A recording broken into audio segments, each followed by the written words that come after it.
What's up, guys? Welcome back to the channel, Bass Brothers Fishing DMV.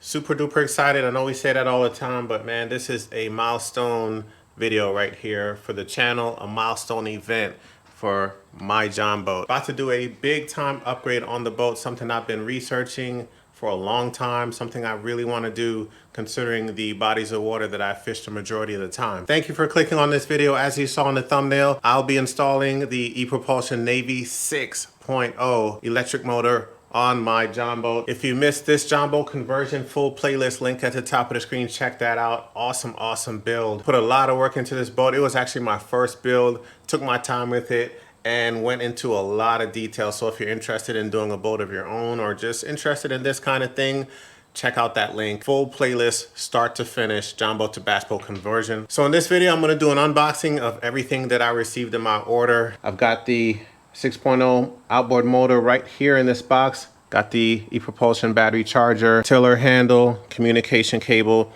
and man, this big crate down here. And when I say big crate, I mean big heavy crate.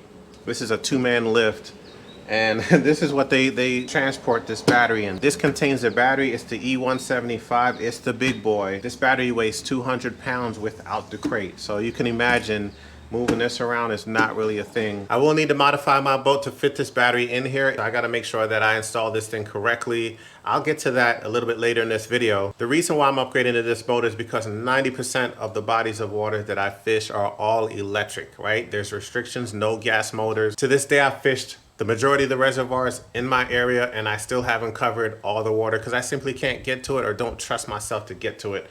This is gonna get me there, and it's gonna get me there fast too. The Navy 6.0 is rated 9.9 horsepower. Can't wait to get it out there. But first, let's go ahead and get this thing unboxed. Let's go.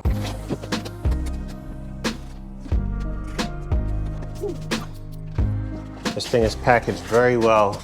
Oh, look at this. So I know this comes with two props. One is a low pitch and the other is a high pitch prop. Might as well take a peek at this right now. This is the low pitch prop. This is a huge prop, and the prop depends on how fast your boat is able to go based on the horsepower that you buy.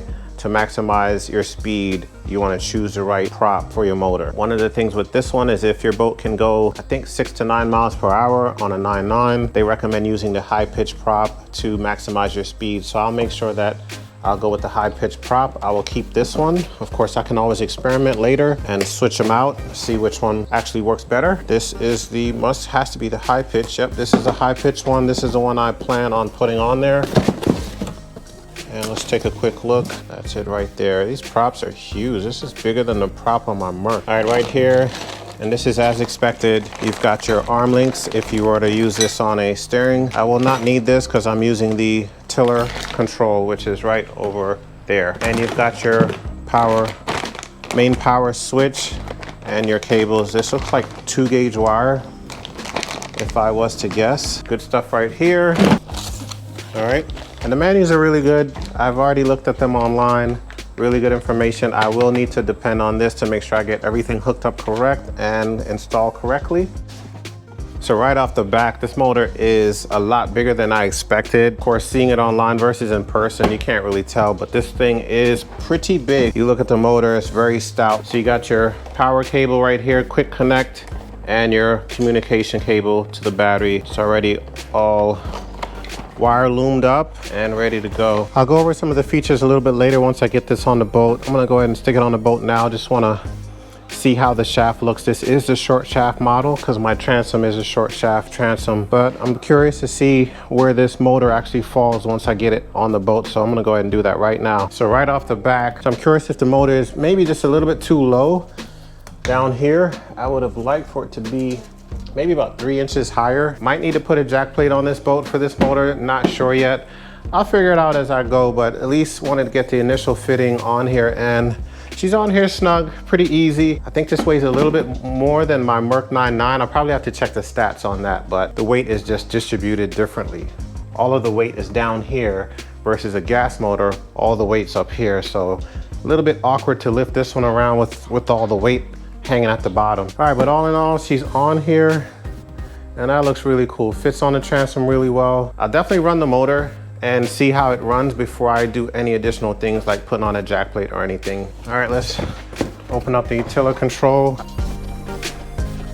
Got one plug, got the readout right here for everything that I'll need. Got a manual right here, got my safety latch as well. Let's get into the battery charger. I decided to go ePropulsion for everything just so that I could have best case scenario.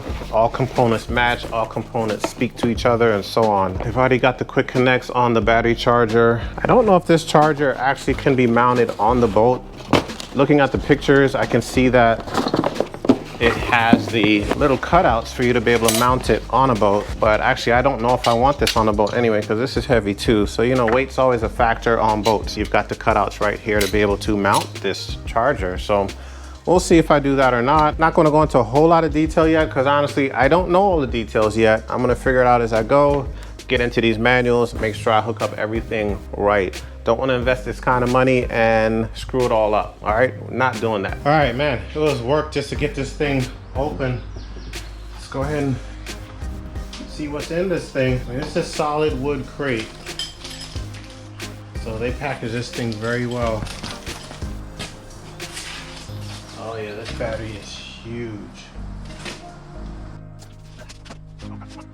So I had two options with this. I could have bought two smaller ones. Now the two smaller ones add up to the same weight as one big one. The reason why I didn't go with two smaller batteries is because having them side by side would have taken up way too much space in the back of the boat. So this is the exact same weight. I figured I'll just have one big one, work that out, have it in the middle of the boat centered, and that'll be that. So this right here will be the biggest part of the install, getting this battery in the boat. The plan right now is to cut out the back bench and install it. The ideal situation for me would be able to do this in a way that I can remove the battery if I want to. Let's say when I do hit the Potomac River or Occoquan or wherever that allows gas motors, I can take this battery out. I know this sounds like wishful thinking, but take this battery out, take 200 pounds out the boat and run my gas motor. That may not happen. I'll know once I really get into the install and see what it really means. But judging by the weight of this battery, just me moving it a little bit, I don't know, may not be moving this battery once it goes in. So first things first, I'm gonna go ahead and measure this battery up. I know what the measurements are, I saw it online, but I wanna get a tape measure and physically measure this thing, and then take my rear deck off and start to really figure out how I'm gonna install this battery in the boat. Let's go.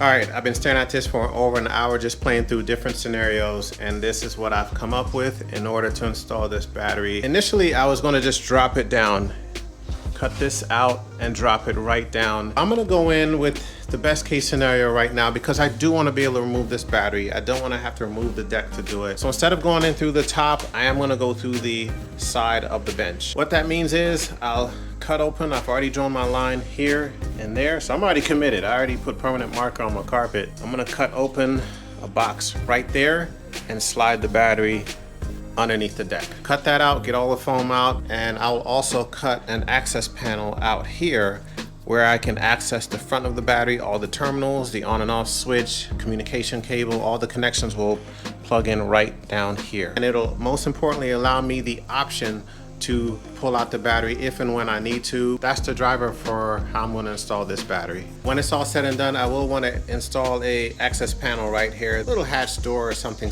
very lightweight. So when I wanna pop the battery out, I can just simply open it and slide the battery out. Just want to get this all set up and on the water and test it out, and I want to run this motor for the fall season. I'll figure out the rest in the off season.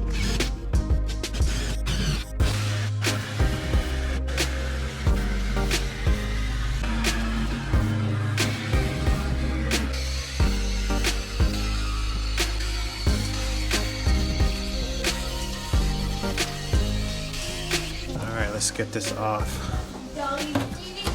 All right, I didn't anticipate a rivet here. I need to be able to clear that, and I don't want to mess with that rivet too tough because that goes into the boat.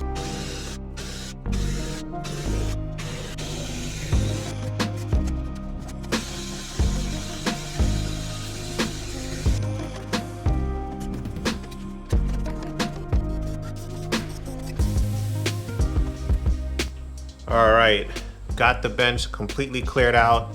It was a really big task to do that. It took about 3 hours to do that, I'm guessing. It's a lot harder getting foam out when you're going underneath versus accessing it from the top. Next, I'll be cutting out a panel at the rear of the boat.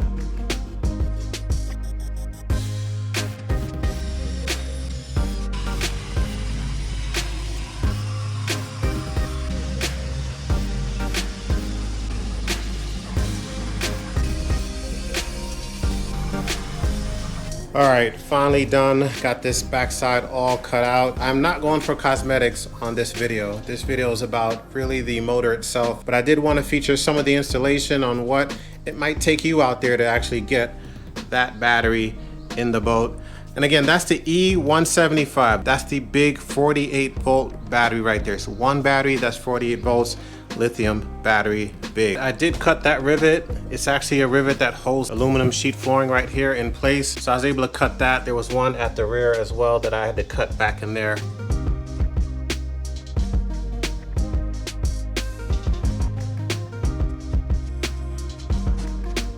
All right, finally got everything installed. Battery's in place. This is the back of the battery right here. It does stick out a little bit, but again, I'm not gonna worry about that right now. Ultimately, and I'm gonna do this off season, I'll probably end up cutting out the rear bench like I thought in the first place and reframing everything, including the back deck. But we'll see what happens this off season where I end up. But I'm very happy that it's in. I can actually hook up the motor now and the charger and get this thing charged up and test it out on the water.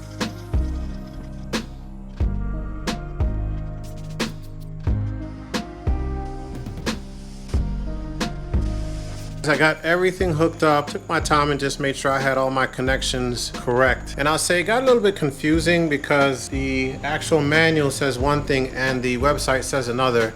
So I think it's a product of ePropulsion upgrading their hardware, the actual motor, and not upgrading their manuals and stuff. So I was able to figure it out. Shout out to Annapolis Hybrid Marine, by the way. That's who I bought this from. Shot him an email and we kind of just talked through some of the connections, which I'll go through with you in a second. So I'll try to get a somewhat of an angle for you to see the battery down there. So it looks pretty good. Right now the battery is on. It's got its own main power switch. I haven't installed this yet, but this will be somewhere along the rear of the bench back here, and it connects main power to the motor. Okay, I've got two things going to each terminal, the negative terminals and the positive terminals. I've got the main power coming from the motor and the onboard charger connected to each terminal. Okay, so that's why I have two here and two black and two red. In the middle I have a communication cable. You guys can see that right here. One of the improvements that ePropulsion made was having the communication cable part of this wire harness right here. So I've got positive and negative leads and the communication cable all in one that goes directly into the motor. And what that did, and this is where it got complicated, was I actually bought a separate communication cable thinking I needed it. In reality, I don't. So if you buy this motor, this is the 2021 version, you don't need the external cable if you're running one battery, okay? So I've got the one COM cable coming from the motor directly into the battery where I just showed you, and the positive and negative. The onboard charge is right here. As of right now, the reason why I am not adding this and installing this into the boat is because of the added weight. Not that the charge is very heavy. This is actually a lighter charger than my 3-bank charger, but right now I just don't want to add any additional weight. That's as of right now. That may change after I run this motor a while, see how the boat feels. If I feel like I want to add another, I don't know, this is probably 5 pounds if I had to guess. I'll go ahead and install this up against this wall as well, but more to come. Too early to tell. I'll make that decision later. The two wires that you do have to connect is a communication cable to the battery. I mentioned earlier that I have 4 prongs onto the battery. The 2 that come from the onboard charger is this cable right here. So when I'm ready, all I do is plug these in and I'm good to go. So in a nutshell, that's it to do the wire connections. One thing they did with this motor recently, and this is with the 2021 version, is make it a direct drive shaft, which makes it crazy quiet. And I'm gonna try to demo that to you in a second, how quiet it is. I turned this on briefly earlier today and I was shocked how quiet it is, like super impressive, no joke. So I've got the battery on. You guys saw the blue lights. I will hit the main switch here just to turn it on. And then you come to the main monitor, press and hold the power button and it turns on. The setup for this, you can customize your menu, but the way I have it set up is I'm showing my battery power in percentage. Your choices are show your battery meter in percentage, or you can go how many volts you got left. Next on the meter, we have our speed, and I have it set to miles per hour. And then I have distance traveled, and I have it set to miles right now. And I actually don't remember what this fourth one is. This shows your wattage maybe, but I'm not too sure, but you have a variety of things on the menu to choose from and customize it as you wish, which is really cool. The motor communicates directly with the battery and tells you everything you need to know right here on this screen. So I'm actually going to try to do a sound test for you. Of course, before you run the motor, you gotta install the kill switch, and this is magnetic, so it holds itself in place.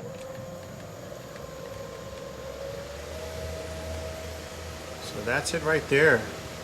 And this thing is really, really quiet.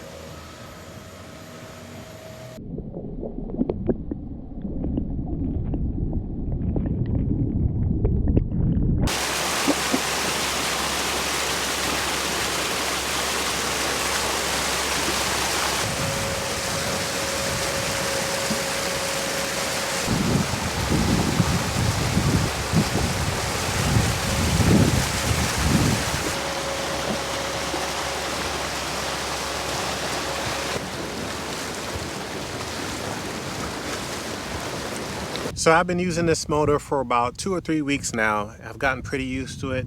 And there's some things I like and a couple of things I don't like. First of all, what I like is, one, the power. It feels very powerful.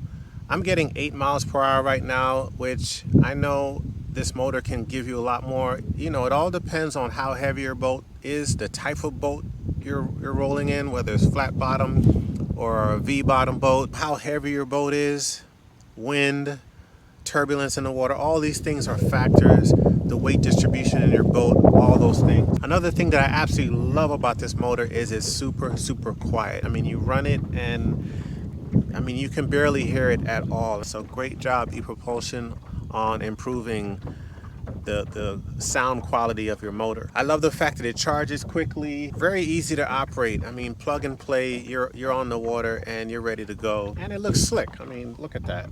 There are other things that I like about it. I do want to talk about some things that I don't like. One, the short shaft is still a little bit too long for my boat. I feel like my prop is sitting about 4 inches too low, which is why the boat is not going as fast as I know it can. So I may end up putting on a jack plate on here and raising up the prop a bit to get some more speed out of it. Another thing I don't like, and I don't know if this can be adjusted, but when I go from forward to reverse, I'll actually try to do it right now. See, I'm in reverse, and when I stop, the motor drops down and makes that noise. I don't like that. Like, I want it to be stiff and quiet like it is on my Mercury. If I go from forward to reverse, reverse to forward, I don't hear any sound. I'm gonna look into whether there's an adjustment for that, and certainly adjust for that if it's possible. Stay tuned, I'll let you guys know how that goes. Probably the last thing I can think of that I don't like after using this for 3 weeks is the battery is 200 pounds. Now, this is a 48 volt system. Now, if I was to put 400 amp 12 volt batteries, lithium, I probably would come out maybe 40 pounds lighter. I think it came up to. I went with the ePropulsion battery because this motor requires 125 amps. And the other ones out there are 100. Those batteries are designed to turn off if you go over 100 amps for too long. There's a safety mechanism in there. That was the deciding factor for me to go with the ePropulsion battery. Besides the fact that the battery is made specifically for this motor, it has the communication cables that go right from battery to motor as well. I don't have to do any kind of configurations and stuff like that. So it's plug and play. But the battery is 200 pounds, and I wish the battery could be like 50 pounds lighter. That would add a little bit more speed to the boat as well. But I actually love the fact that I can run this boat anywhere I want now on these big reservoirs. Now I can go that way, I can cut back, I can go up, I can go all around, and I don't feel it, you know, I'm good. This also takes the strain off the trolling motor at the front of the boat, which is a win-win also. I'm coming home now with 80-90% battery power left on my trolling motor batteries, which is awesome as well. With that being said, I can fish all day. I did 8 hours of fishing today, which is probably the longest day I've put out on this motor so far. and to be at 52% is really, really good. Of course, if you run this motor all day at full speed, you're only going to get an hour plus of runtime, and that's with any lithium battery setup. So you want to vary your speeds and boat smart, you know, and that's how you're going to maximize your runtime on the water. That's the biggest issue with electric outboards, is not having enough juice to last a whole day. I've seen Anthony Jones talk about how he'll run full power to get to his spot on a tournament day and then vary his speeds coming back towards the ramp. And I pretty much did that today. So that's about it. I'm going to continue to learn this motor some more and figure out how to maximize its speed. I think that's the only thing left really for me to do, is to figure out how to squeak out a couple more miles per hour. I've actually gotten up to 8.5 miles per hour, and that's with me shifting my body weight towards the front of the boat. So there's some things you can do to squeak out additional speed out of your motors that doesn't require a lot. Maybe shift the weight distribution around your boat, what have you, but you have to figure it out for your boat. Anyway, guys, let's get back. I'm super stoked. I'm gonna have a lot of fun running this boat, man, with this. Very happy about it. So far, very much worth the investment. Let's get back to the boat ramp.